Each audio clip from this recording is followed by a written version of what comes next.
BTR सरकारनि फिन आरोबाव जौगानाय खामानि मावनायनि मोनसे थांखि क'क्राझार गसाइगाव माशरुम मेला खुंफुंदों बिटिआर सरकारा।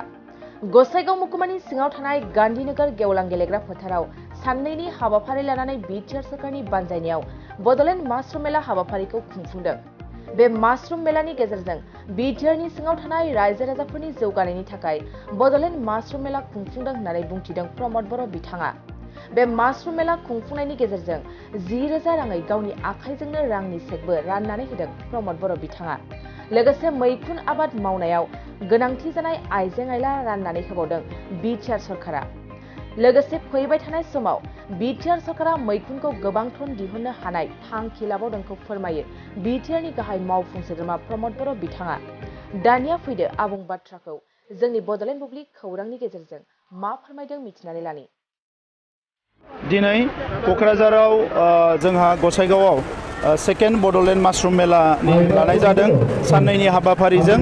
थांनाय बोसोराव माशरुम जे मिशन बेखौ जों स्टार्ट खालामदोंमोन आरो बियो बोसोरसेनि उनावनो दिनै बियो बेसेबा गिदिर मोनसे महर लाबाय आरो दिनै फ्राय सा 16 जोंनि माखासे सुबुंफोरनो एबा गासै 1600 सेल्फ हेल्प ग्रुपफोरनो माखासे किट माखासे रांखान्थि माने अनसुंथाइ आरो लोगोसे मेसिन होनायनि दिनै हाबाफारि लादों आरो क'क्राझार जिल्लायाव 1 डिस्ट्रिक्ट 1 प्रडाक्टआव माशरुमा गोग्लैदों। दा बे हिसाबै क'क्राझाराव बड'लेण्ड इउनिभार्सिटिनि बाय'टेक्न'लजि डिपार्टमेन्ट आरो जोंनि गभर्नमेन्टनि जोंहा माशरुम मिशन मोननैजों लोगो नांनानै गोबां रोजा रोजा आइजोफोरखौ दासिम ट्रेनिं होनाय जाबाय आरो बिसोरो अलरेडि प्रडाक्शनखौ स्टार्ट खालामबाय।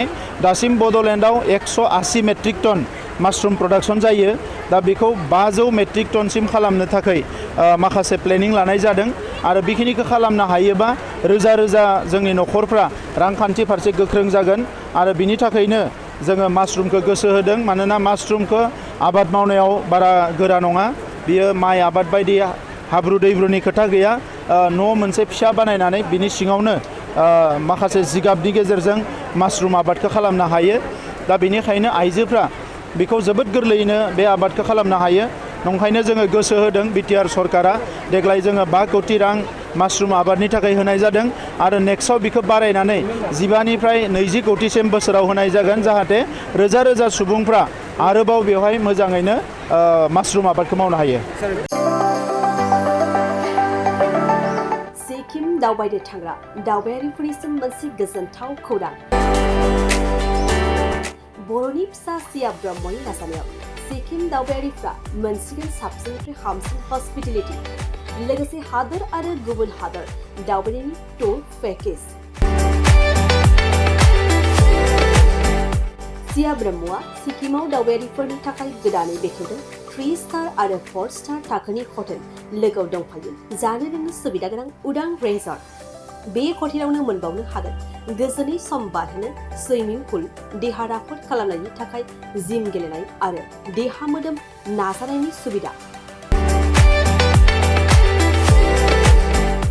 सिक्किमनि बाथ्राल' नङा, साइमन कपारेटिव्सआ हादर आरो गुबुन हादराव दावबायनायनि मोनसे टुर पेकेजनि सुबिदाबो होयो। हादरनि गुबुन गुबुन बेरायथावना जायगा जेरै काश्मीर, कातार, विश्वदेवी, जगन्नाथ, पुरी, आन्डामान, गोवा, बम्बे, दाराका, बेंगालुरु, मैसूर, सिमला, मनाली बायदि बायदि, लोगोसे गुबुन हादरनि जेरै Dubai, Thailand, Singapore, Malaysia, Hong Kong, Macau, Indonesia, France, Switzerland आरो इउरप बायदि बायदि समायना नों बेरायनो लुबैनाय जायगाफोराव बेरायनायनि सुबिदाखौ लानो हागोन। अब्ला गोबाव खालामालासिनो नोंथांनि भेकेशन प्लेनिंनि थाखाय दायो बुकिं खालाम www.simoncooperates.in आव नङाब्ला थोंजोङै जगाजग खालाम 6296623149 आरो 7011225908 जानबुं अनजिमायाव।